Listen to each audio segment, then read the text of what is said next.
Rabbi इश्रह ली सदरी वयस्सिर ली अमरी वहलुल उक़दतम मिन लिसानी यफ़क़हू क़ौली रब्बी यस्सिर वला तुअस्सिर वतम्मिम बिल खैर व बिका नस्तईन आमीन या इलाही आमीन। अस्सलामु अलैकुम व रहमतुल्लाहि व बरकातुहू। अल्हम्दुलिल्लाह, आप सब खैरियत से होंगे। अल्लाह हम सबको अपनी हिफ्ज़ व अमान में रखे। तो शुरू करते हैं कुरान का तर्जुमा और तफसीर। औज़ु बिल्लाहि मिनश शैतानिर रजीम, बिस्मिल्लाहिर रहमानिर रहीम। अल्लाह रब्बुल इज़्ज़त कुरान में फरमाते हैं कि जब नबी करीम सल्लल्लाहु अलैहि वसल्लम पर वही नाजिल होती और जब वही को लोगों को बताते नबी करीम सल्लल्लाहु अलैहि वसल्लम, जो उनमें से यहूदी लोग होते वो उनसे सवाल करते कि आप पर ये वही कौन लेकर आता है, तो नबी करीम सल्लल्लाहु अलैहि वसल्लम फरमाते हैं कि जिब्रील अलैहिस्सलाम। तो कहते हैं अच्छा जिब्रील अलैहिस्सलाम लेकर आते, हम तो उनको नहीं मानते, हम तो उनको पसंद नहीं करते, क्योंकि वो हमारे बाउज़ात पर अजाब लेकर आते थे। कि जब मूसा अलैहिस्सलाम के ज़माने में फ़िरौन की कौम इतनी ज़्यादा शिर्क में मुब्तला थी और मूसा अलैहिस्सलाम उन्हें मना करते थे शिर्क करने से, तो वो नहीं मानते थे, तो उन पर अजाब आता था, जैसे कि खून का अजाब, मच्छरों का अजाब, मेंढकों का अजाब, चिड़ियों का अजाब, इस तरह से कई सारे उन पर अजाब आते थे। तो उसी बात को लेकर वो कहते हैं कि हम जिब्रील अलैहिस्सलाम को नहीं मानते, क्योंकि वो हमारे बाउज़ात पर अजाब लेकर आया करते थे। तो अल्लाह रब्बुल इज़्ज़त देखिए किस तरह से यहाँ पर फरमाते हैं, तुम फरमा दो जो कोई जिब्रील का दुश्मन हो, तो इस जिब्रील ने तो तुम्हारे दिल पर अल्लाह के हुक्म से ये कुरान उतारा, अगली किताबों की तस्दीक फरमाता और हिदायत और बशारत मुसलमानों को देता। जो कोई दुश्मन हो अल्लाह और इसके फरिश्तों और इसके रसूलों और जिब्रील और मिकाइल, तो अल्लाह दुश्मन है काफिरों का।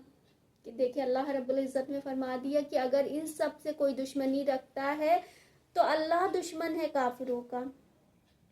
कि जब नबी करीम सल्लल्लाहु अलैहि वसल्लम वही का इल्म लोगों को बताते और साथ में उनकी किताबों का जो यहूदी की जो तौरा है उसकी भी तस्दीक फरमाते, उसके बावजूद उनकी किताबों की तस्दीक फरमाता, तो किताब वालों से एक गिरोह ने अल्लाह की किताब अपनी पीठ पीछे फेंक दी कि यहूदी लोगों ने कुरान को मानने से इनकार फरमा दिया।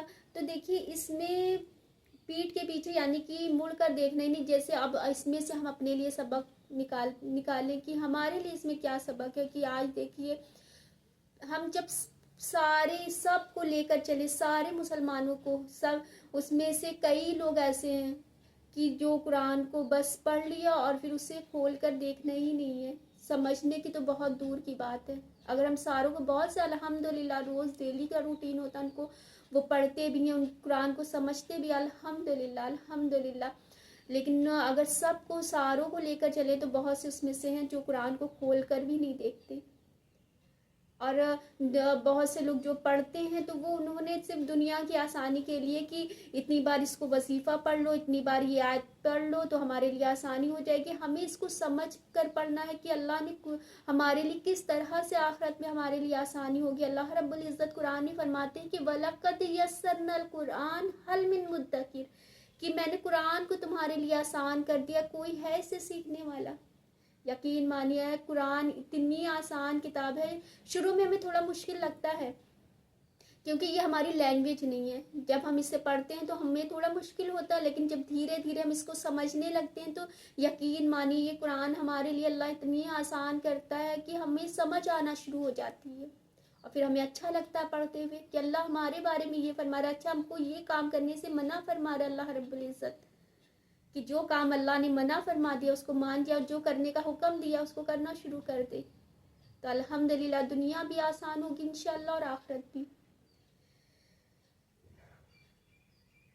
और ये देखिए यहाँ पर अल्लाह रब्बुल इज़्ज़त फरमाने की पीठ के पीछे फेंक दिया, तो अगर जो लोग नहीं पढ़ते हैं एक बार अब रख दिया तो पीछे मुड़ कर ही नहीं देखना। इसमें हमारे लिए भी बहुत सारे सबक हैं। हम ये सोचते हैं कि हम मुसलमान हैं, हम आखिरत में बख्श दिए जाएंगे। नहीं, मुसलमान होने के साथ साथ ईमान वाला होना ज़रूरी है।